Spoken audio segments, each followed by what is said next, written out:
नमो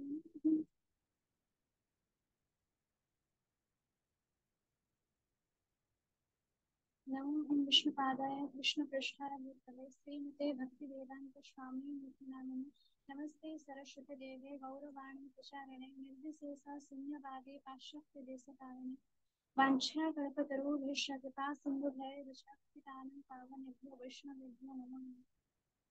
नमो महागदानाय कृष्णप्रेमप्रदायते कृष्णाय कृष्णचैतन्य नाम्ने गौरवस्य हे कृष्ण करुणा सिंधु दीना बंधु जगतपते गोपेश गोपिका कांत राधा कांत नमस्ते तप्त कांचन गौरांगी राधे वृंदावनेश्वरी विश्ववंदे देवी प्रणमामि हरिप्रिय। जय श्री कृष्ण चैतन्य प्रभु श्री अद्वैत गदाधर शिवासादि गौर भक्तवृंद। हरे कृष्ण कृष्ण कृष्ण हरे हरे।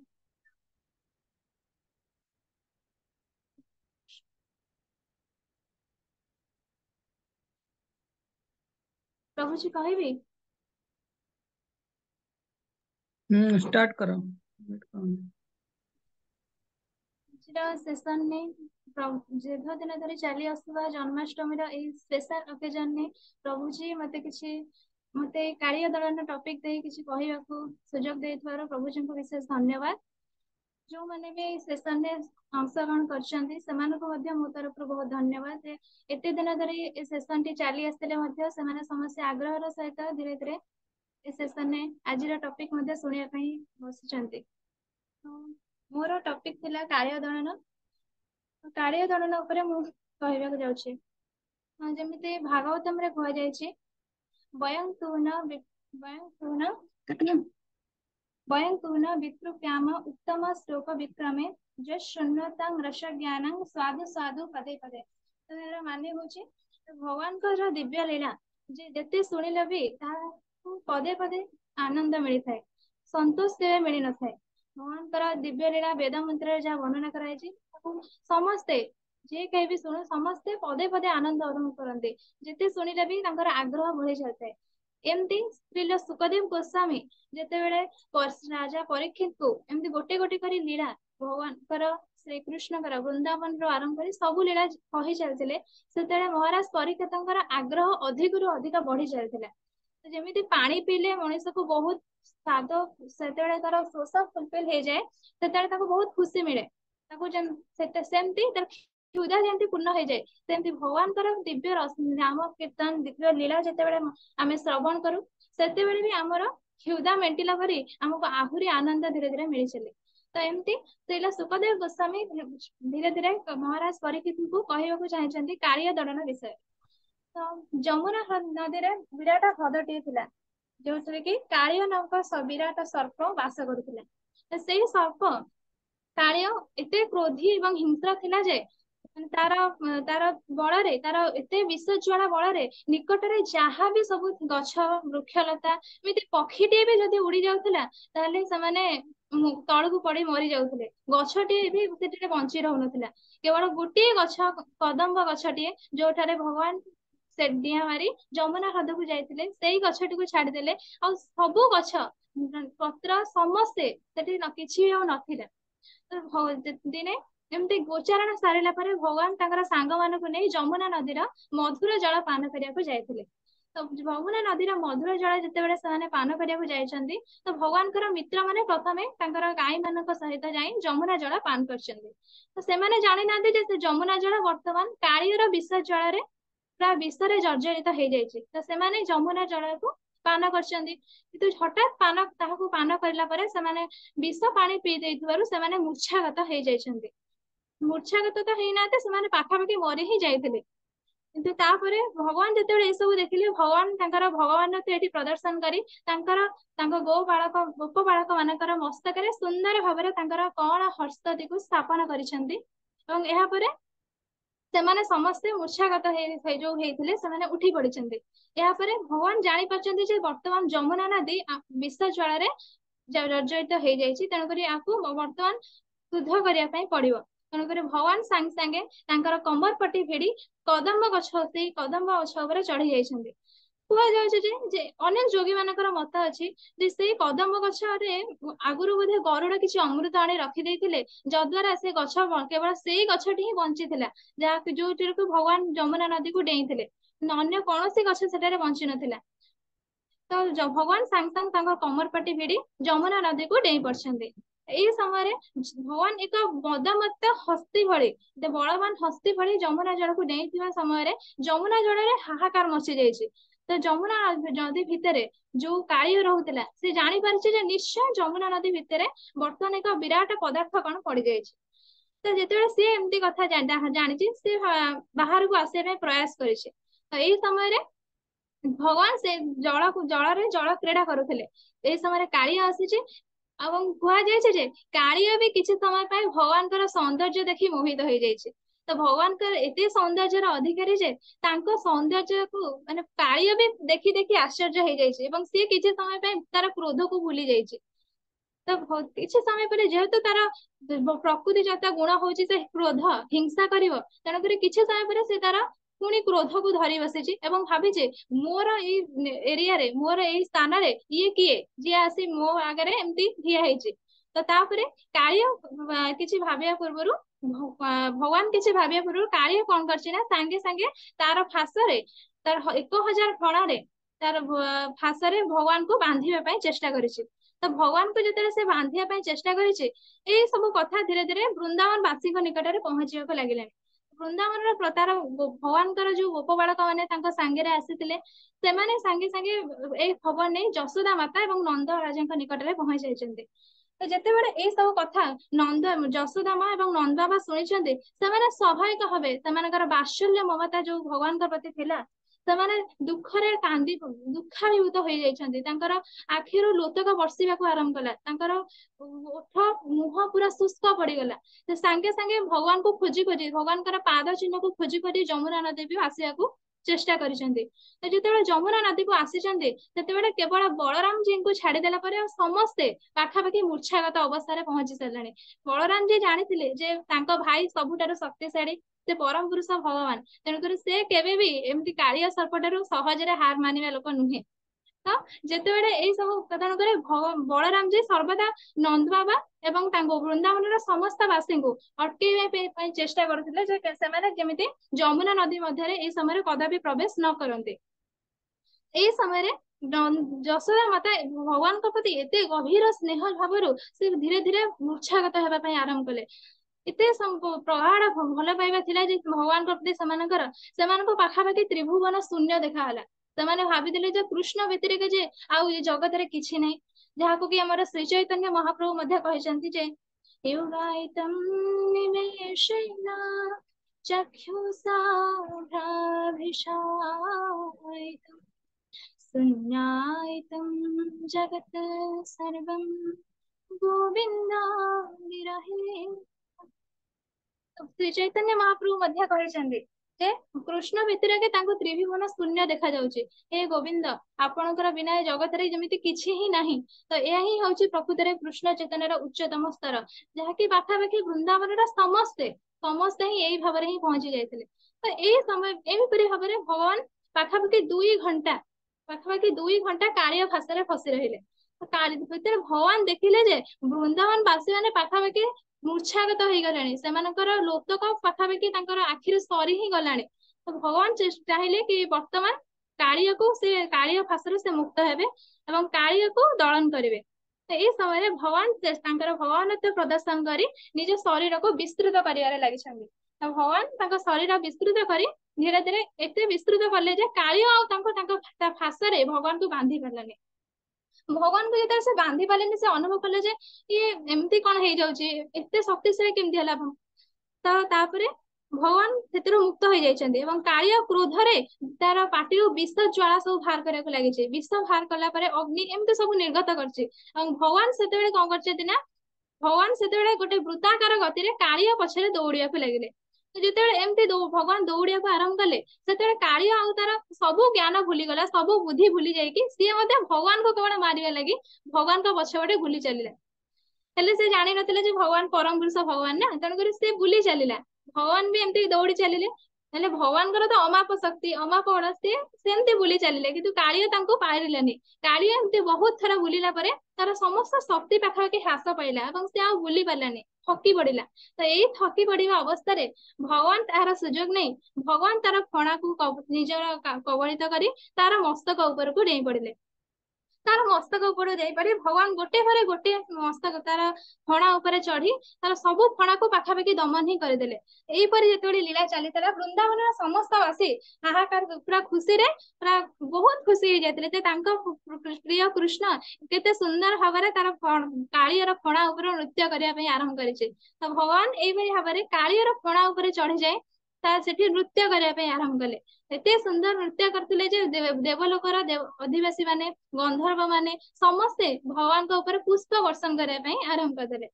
ତ ଏଇପରି ଭାବରେ ଯେତେବେଳେ ଭଗବାନ ନୃତ୍ୟ କରି କରି କାଳିକୁ ଏତେ ଥକାଗ୍ରସ୍ତ କରେଇଦେଲେ ଯେ କାଳିଅ ଆଉ ମାନେ କିଛି କରିପାରିଲାନି। ତାର ଶେଷରେ ଧୀରେ ରକ୍ତ ବାନ୍ତି ତାପରେ ଅଗ୍ନି ସବୁ ଏମିତି ଧୀରେ ଧୀରେ ବର୍ଷା କରି ଚାଲିଲା। ଆଉ ତାର ପାଖାପାଖି ବଳ ହିଁ କିଛି ନଥିଲା। ଏଇପରି ଭାବରେ ଭଗବାନ ଧୀରେ ଧୀରେ ତାର ସବୁ କିଛି କ୍ଷମତା ହ୍ରାସ କରେଇ ଦେଇଥିଲେ। କିନ୍ତୁ ଯେତେବେଳେ ନାଗପତ୍ନୀ ମାନେ ଏଇ ସବୁ ଦେଖିଲେ ସେମାନେ ଜାଣି ସାରିଥିଲେ ଯେ ଇଏ ହଉଛନ୍ତି ପରମ ପୁରୁଷ ଭଗବାନ। ତେଣୁକରି କାଳିଅ ଏବେ ଯାହାଙ୍କ କବଳରେ କବଳିତ ହୋଇଛି ସେଠୁ ମୁକ୍ତି ପାଇବା ଏତେ ସହଜ ନୁହେଁ। ତେଣୁକରି ସେମାନେ ହିଁ କିଛି କରିବା ପାଇଁ ଚେଷ୍ଟା କଲେ।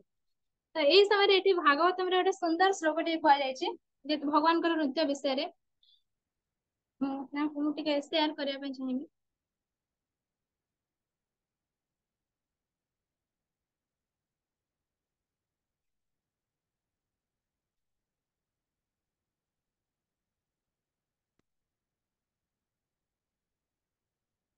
तच्चित्त ताण्डवाभिरुग्ना फणासहस्रो रक्तं मुखेरुरोबमनृपभग्नगात्रः स्मृत्वा चरचर गुरुं पुरुषं पुराणं नारायणं तमरणं मनसा जगाम। तच्चित्तताण्डवाभिरुग्ना फणासहस्रो रक्तं मुखेरुरोबमनृपभग्नगात्रः स्मृत्वा चरचर गुरुं पुरुषं पुराणं नारायणं तमरणं मनसा जगाम। तो यार माने होची हे राजा परीक्षित। हो श्री सुखदेव गोस्वामी परीक्षित राजा को कहउछन्ते कि सुखदेव गोस्वामी महाराज परीक्षित को एठारे कहउछन्ते कि हे महाराज ଯେତେବେଳେ ବହୁତ ବିଚିତ୍ର ଭାବରେ ଭଗବାନ ଏଇପରି ଭାବରେ ନୃତ୍ୟ କରିଛନ୍ତି କାଳିଅର ମସ୍ତକ ଉପରେ, ସେତେବେଳେ କାଳିଅ ଧୀରେ ଧୀରେ ବୁଝିପାରିଲେ ଯେ ଇଏ କୌଣସି ସାଧାରଣ ଲୋକ ନୁହେଁ, ଇଏ ନିଶ୍ଚିତ ଭାବରେ ପରମ ପୁରୁଷ ଭଗବାନ ହିଁ ହେଇଥିବେ। ସେ ସେଥିରେ ମନକୁ ମନ ହିଁ ଭାବି ଚାଲିଲା ଯେ ନିଶ୍ଚିତ ଇଏ ହଉଛନ୍ତି ସମସ୍ତଙ୍କର ଶାଶ୍ୱତ ଆଶ୍ରୟ ସ୍ଥଳ ଭଗବାନ ଶ୍ରୀ ନାରାୟଣ। ଏଇପରି ଭାବରେ ସେ ଧୀରେ ଧୀରେ ତାଙ୍କ ନିକଟରେ ଶରଣ ନେବା ପାଇଁ ବସିଲା। ତ ଧୀରେ ଧୀରେ ଯେତେବେଳେ ଶରଣ ନେବା ପାଇଁ ଭାବୁଥିବା ସମୟରେ ନାଗପତ୍ନୀ ମାନେ ପହଞ୍ଚିଛନ୍ତି। ନାଗପତ୍ନୀ ମାନେ ପହଞ୍ଚି ଭଗବାନଙ୍କୁ ତାଙ୍କର ପ୍ରଣାମ ଜଣାଇବା ପାଇଁ ଚାହିଁଛନ୍ତି। ତ ନାଗପତ୍ନୀ ମାନେ ଆସି ପ୍ରଥମେ କହିଛନ୍ତି କି ହେ ପରମ ପୁରୁଷ ଭଗବାନ, ଆପଣ ତ ଚରାଚର ଜୀବ ସମସ୍ତଙ୍କର ପରମ ଆଶ୍ରୟ ସ୍ଥଳ, ଆପଣ ସମସ୍ତଙ୍କର ସୁହୃତ, ଆପଣଙ୍କର କେହି ଶତ୍ରୁ ବା କେହି ମିତ୍ର ସେମିତି ଦେଖିବାକୁ ଗଲେ ନାହାନ୍ତି। ଆପଣଙ୍କର ଆଦି ଅନ୍ତ ମୂଳ କିଛି ମଧ୍ୟ ନାହିଁ। ଆପଣ ଏହା ତ ଆଶ୍ଚର୍ଯ୍ୟର କଥା ଯେ କାଳିଅ ଏକ ସର୍ପ ଯୋନିରେ ଜନ୍ମ ଲାଭ କରିଛି। 84 ଲକ୍ଷ ଜୀବଜନି ମଧ୍ୟରେ ଏହା ହଉଛି ସବୁଠାରୁ ହିଂସ୍ର ଏବଂ କ୍ରୋଧପୂର୍ଣ୍ଣ ଯୋନି। ଏଇ ଯୋନିରେ କାଳିଅ ଜନ୍ମ ଲାଭ କରିଥିଲେ ମଧ୍ୟ ଆପଣ ଏମିତି କି ପୁଣ୍ୟ ସେ କରିଥିଲା ଯେ ଆପଣ ତା ମସ୍ତକର ନୃତ୍ୟ କରିଛନ୍ତି। ଅନେକ ଯୋଗୀ ଅନେକ ମୁନି ଋଷି ମାନେ ସେମାନେ ବହୁତ ଯୋଗ ତପସ୍ୟା କରି ହଜାର ହଜାର ବର୍ଷ ତପସ୍ୟା କରି ସାରିଲା ପରେ ମଧ୍ୟ ଭଗବାନଙ୍କୁ ପାଇପାରୁନାହାନ୍ତି। ଆପଣଙ୍କର ଚରଣର ଧୂଳି ଟିକେ ମଧ୍ୟ ସେମାନେ ତାଙ୍କ ମଥାରେ ସ୍ଥାପନ କରିପାରୁନାହାନ୍ତି। ତଥାପି କାଳିଅ ଏତେ କି ପୁଣ୍ୟ କରିଥିଲେ ଯେ ତାର ମସ୍ତକରେ ଆପଣ ନୃତ୍ୟ କଲେ ଏବଂ ଯଦ୍ୱାରା ତାର ଧୂଳି ଆପଣଙ୍କର ପାଦ ପଦ୍ମର ଧୂଳି ତାର ମୁଣ୍ଡରେ ସେ ଧାରଣ କରିପାରିଲା। ଏମିତି ଏଇପରି ଭାବରେ କହି ଚାଲିଲେ ଯେ ହେ ଭଗବାନ, ଆପଣଙ୍କର ଦଣ୍ଡ ଏବଂ ଦୟା ମଧ୍ୟରେ କୌଣସି ମଧ୍ୟ ତଫାତ ନାହିଁ। ଆପଣଙ୍କର ଦଣ୍ଡ ଗୋଟେ ଦୟା ଭଳି କାମ କରୁଛି ଏବଂ ଦୟା ମଧ୍ୟ ଗୋଟେ ଦଣ୍ଡ ଭଳି କାମ କରୁଛି। ଏ କାଳିଆ ତ ବହୁତ ପାପ କରିଛି, ସେ ତ ହେଲେ କଣ ହବ, ଆପଣ ତା ଉପରେ ଏଇ ଯୋଉ ପାଦ ସ୍ଥାପନ କରି ନୃତ୍ୟ କରିଲେ, ଯାହା ହଜାର ହଜାର ଯୋଗୀ ମାନେ ପାଇ ପାରୁନାହାନ୍ତି ସେ ପାଇପାରିଲା। ତେଣୁକରି କାଳିଅର ଯେ କେତେ ପୁଣ୍ୟ ତାହା ଆମେ ମଧ୍ୟ ଗଣନା କରିପାରିବୁନି। ତେଣୁକରି କାଳିଅକୁ ଆମେ ମଧ୍ୟ ପ୍ରଣାମ କରୁଛୁ। ଏଇପରି ଭାବରେ ଭଗବାନଙ୍କୁ ସେମାନେ ପ୍ରାର୍ଥନା କରି ଶେଷରେ ତାଙ୍କର वास्तव कथा उद्देश्य आसबार से जन कि हे भगवान आपण जानते जड़े पत्नीर स्वामी हूँ सर्वस्व तेणुकर आपण जाना उचित हे प्रभु आमे जदि कालिया मृत्युवरण करे ताहले आमे ता बिना दुख भोगिबु तेणुकर आमको देखिए वर्तमान आपण कालिया को क्षमा करंतु कालिया हुए तो आपण निकट अपराधी साजी पारि थाए हेले वर्तमान तार तार सौभाग्य तार यही प्रकृति जात गुण जो से आपण निकट आचरी तेणुक स्वाभाविक भाव से आपण निकट में अपराध ही आचरण करे मात्र आम मान को देखी आपणकर संतान भावी आपण क्षमा करंतु हे प्रभु आपण तो परमेश्वर आपण राजराजेश्वर आपणकर वर्तमान जहाँ इच्छा आपण ताहा करि पारंती एहीपरि भाव में कहले कि हे प्रभु आपण होउछन्ति परम पुरुष भगवान आपण होउछन्ति supreme personality of Godhead प्रत्येक जीवर स्वाधीनता होउछि जे आपणकर ऑर्डर मानि चलिबा ही प्रकृत स्वाधीनता तो एहीपरि भाव में प्रार्थना कर सारा बारे भगवान बहुत खुशी होइछन्ति एवं भगवान कालिया को निर्देश देइछन्ति जे यथा शीघ्र जमुना जल छाड़ी तुम्हें अन्यत्र गमन कर नचेत जमुना जल विषाक्त हेब यहीपरि कहते नागपत्नी माने तथा शीघ्र बहुत खुशी हो जाए बोलते पुष्पहार एवं बहुत कुछ चंदन लेप नहीं भगवान को पिंधाई कृतज्ञता भगवान को जनाई यहीपरि भाव में कालिया शेष तार क्षमता ह्रास हो सारा पर से भगवान को प्रार्थना कर उठे हे परम पुरुष भगवान मुझे निकट में क्षमा करुच्ची मुझे क्षमा प्रार्थना करुच्ची जे आपण मत क्षमा करंतु आपण मु जो क्रोधर जर्जरित हुई आपण प्रति यही प्रकार व्यवहार करिचे ताहा मोर करबा हुए तो नथिला किंतु हे प्रभु मु जेहेतु सर्प जोनि जन्म लाभ करिचे या होची मोर प्रकृति जात गुण जे मु क्रोध प्रकाश करिवि हिंसा प्रकाश करिवि हेले मु वर्तमान भाबुचे जे गरुड़ जो मोर शत्रु होइतिला ता प्रकृति रे मो प्रति बहुत भल होइतिला गरुड़ सिना मोर शत्रु होइतिला ता ठारू मुक्त हेबा पय मु जमुना जल को गमन करली किंतु केवल गरुड़ जो ही मु आपण को आज दर्शन करि परली आपणकर पादर से पाद पद्मर से अपूर्व धूली मो मस्तक आज धारण करि परला हे प्रभु मते क्षमा करंतु आपणकर आदेश मोर शिरोधार्य एहा कहया परे भगवान शेष कालिया को आदेश देइछन्ति कि यथाशीघ्र तुम्हें जमुना जल परित्याग कर नचेत मोर मोर वृंदावनवासी माने जमुना जलर मधुर पानी आस्वादन करने को चाहूछन्ति एहीपरि कहि सारा परे कालिया तार नागपत्नी माने समस्त को धरी जीवा पय बाहरुवा समय भगवान पुणी कहिछन्ति तमे निश्चय भावुथुव जे तम अन्यत्र गमन कले गरुड़ पुणी आसी तुमको तुम सहित शत्रुता आचरण करें किंतु तुम्हें वर्तमान सावधान हो जा जे गरुड़ तुम सहित आउ केबे भी सेमिति करियो नै कारण गरुड़ जेतेबेले तुम मस्तक उपरे मोर पाद चिन्ह देखिबो सेतेबेले से केबे भी तुम सहित शत्रुता आचरण करि परिबो नहीं एहीपरि भाबरे सेमाने तांकर कालिया तार नागपत्नी मानक सहित जमुना जलर चिरदिन पय चली जायछि भगवान सेठारु बाहरी आछन्ति एही कुआ जाउछि जे भगवान कर ए लीला कालिया दमन लीला जी भी श्रवण करे जी भी पठन करे ताको हजार हजार पुण्य मिले पुण्य प्राप्त हुए जो जो माने तांकर पितृपुरुषंकर संतुष्टि निमित्त श्राद्ध कि जहाँ ए सब कर्म जमुना जल रे आस्वादन करती जमुना कूल ही से करती यही पानी व्यवहार करी पितृपुरुषंकर श्राद्ध क्रिया संपादन करती हजार हजार पुण्य मिले भगवान श्री कृष्ण कृपा प्राप्त हो पारती तो टीचिंग्स होची कि भगवान कालिया को आमे कंपेयर करि परिबा हमर काम क्रोध लोभ ए सब सहित कालिया हिंसा थिला बहुत क्रोध लोभर अधिकारी थिला तार ए सब गुण को जे पर्यंत से धारण करथिला से पर्यंत से भगवान को पाई पारि नथिला किंतु जेतेबेले भगवान ता ऊपर नृत्य करिबा आरंभ करथिले सेतेबेले से जो रक्त बांति आरंभ करला जो सब विष बाहर करथिला ए सब विष माध्यम रे ही तार पाप गुडा का तार सब दूर हो जाउथिला भगवान ताकर नृत्य करिबा माध्यम रे कालियर पाटी रो ए सब पाप गुडा का गोटी गोटी करी बाहर करले ता परे जाई कालिया ससरे बुझी पारिले जे ई होचने परम पुरुष भगवान तो से परे ए जो आमे मध्य सेया करियो अछि आमे हमर हृदय रो काम क्रोध लोभ को दूर करी भगवान को शरण रे चिरदिन पय चली जीवा उचित काना से ही होचने समस्तकर शाश्वत आश्रयकारी सेकंड टीचिंग सेकंड फैक्ट होची गरुड़ हुए प्रथमे कालिया हुए भाभी जे गरुड़ ता पय शत्रु भली काम करुचे हेले से जानि नथला जे गरुड़ ही दिने भगवान को ता पाखु नै आसीबो से गरुड़ जोगु ही भगवान ऊपर नृत्य कले आमे मध्य से भाविया उचित जे जने आम निकट को आसीथबा जने भगवान कर सुभक्त से आम तांको केबे हताधार करिया उचित नुहे, तांका प्रति केबे अपराध आचरण करिया उचित नुहे, कारण से माने ही आम जीवन रे एमिति किछि मोड़ नै आसंती जाके हमको भगवान को चरण रे दिने ना दिने पहुंचै दै थाए। तो से गरुड़र से गरुड़र सामान्य शत्रुता व्यवहार मध्य कालिया को आज भगवान पाद पद्मर धूली दे पारला, जहाँकि हजार हजार जोगी जेते चेष्टा कले मध्य पाई पारि नथिले कालिया ताहा पाई पारला। तो आमे भी सेमती भाबिया उचित जे भगवान जने भक्त आम पई केते महान, से आम जीवन रे जदि आसुची ताले आम जीवन रे जे केते कोन हमको न मिल जाउची ताहा भाबिबा बहुत माने खाली कल्पना रे ही रहि जीव। इति कहबी। हरे कृष्ण।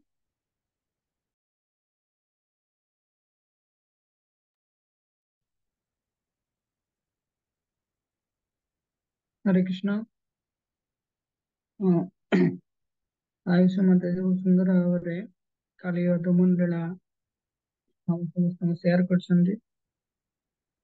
तो प्रश्न है काली को कहीं भगवान न मारिकी छाड़देले। अन्य जिते राक्षस थिले भगवान समस्त को उद्धार कले, केमती हत्या करिकी भगवान उद्धार करते। काली को कौन पाई भगवान न मारिकी ताको एमती छाड़देले। जय प्रकाश। हरे कृष्ण प्रभु जी, धन्यवाद प्रणाम। तो जी प्रश्न टिके आउ थे पचारि। कालिया को कहीं भगवान न मारिकी छाड़देले, अन्य समस्त राक्षस को भगवान समस्त को मारिकी उद्धार कले, कालिया को कहीं न मारिकी छाड़देले। कारण से भगवान कृष्ण जितेबाला कालिया उपरे माने नृत्य कले सेतेबाला तार माने सबु माने माने पाप कर्म आ तार जेते भी थिला तार भितरे माने खराब जिनस से सब तार माने जो माता जेमती वर्णना कले कि तार माने बांति और रक्त हिसाब से विष हिसाब से बाहरी गला कि शरीर से माने कौन जे तापरे से भगवान श्री कृष्णकर भी स्पर्श पाई जाइए आउ यही सब कारण पाई से माने शुद्ध हो जाइए। तो से भगवान तांको न मारिकी छाड़देले। श्री कृष्ण। शुभश्री माता जी कह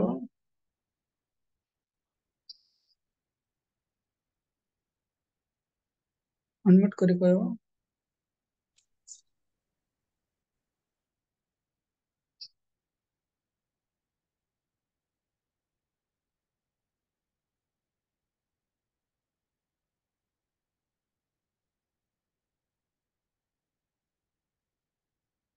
शुभश्री माता जी सुना अच्छी ना कोटे कौन अनम्यूट करी।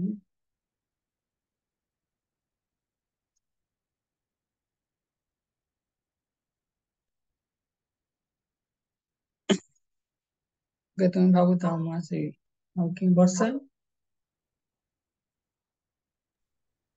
हरे कृष्ण प्रभु जी। प्रभु जी प्रथमतः कालिया से तांकर पूर्व जन्म रे किछि भल कर्म करितिले, जहाँकि से भगवानकर स्पर्शक मात्रे तांकर काम क्रोध सब किछि उभय जाइतिला एवं से शुद्ध भक्त होई भगवानकर चरणासीन्न होइतिले, जहा फଳରେ भगवान साकु मारि पाले नहीं। मनोज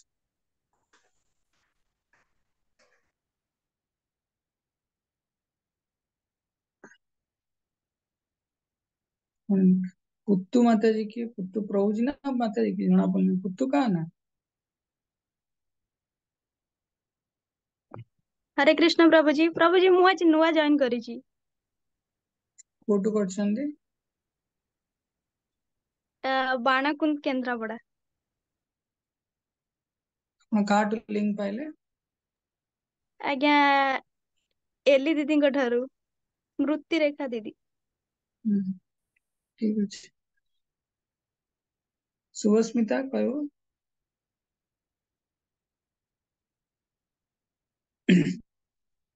अरे वैष्णव कल्चर अच्छी कि वैष्णवेर आवेदने कृष्ण दयामय तो भगवान आमको केतବେଳେ दया करंदी ଯେତେବେଳେ ଜଣେ ବୈଷ୍ଣବ ଆମ ପାଇଁ ପ୍ରାର୍ଥନା କରନ୍ତି। ତ ଏଇ କାଳିୟ ଦଳନ ଲୀଳାରେ କାଳିୟର ଉଦ୍ଧାରରେ ପ୍ରମୁଖ ଭୂମିକା ଗ୍ରହଣ କରିଥିଲେ ନାଗପତ୍ନୀ ମାନେ। ନାଗପତ୍ନୀ ମାନେ ହିଁ ତାଙ୍କ କାଳିୟର ସୁରକ୍ଷା ନିମିତ୍ତ ଭଗବାନଙ୍କୁ ପ୍ରାର୍ଥନା କରିଥିଲେ। ତେଣୁ ସେଥିପାଇଁ ଭଗବାନ ତାଙ୍କୁ ନ ମାରିକି ଉଦ୍ଧାର କରିଥିଲେ। ତ କାଳିୟ ଯେ ଗରୁଡଙ୍କର ଚରଣ କମଳ ଭଗବାନ ଯେ ବହୁତ ବଡ ବୈଷ୍ଣବ ତାଙ୍କ ଚରଣ କମଳରେ ଅପରାଧ କଲେ। ଯେମିତି ଗୋଟେ ସର୍ପର ପ୍ରବୃତ୍ତି ହେଲା ସେ ବିଷକୁ ନିକ୍ଷେପ କରିବ। ତ କାଳିୟ ସବୁବେଳେ କଣ କରୁଥିଲା, ଏଇ ଇନୋସେଣ୍ଟ ବ୍ରଜବାସୀ ଯୋଉମାନେ ଥିଲେ ସରଳ ବ୍ରଜବାସୀଙ୍କୁ ତାର ବିଷର ଜଳରେ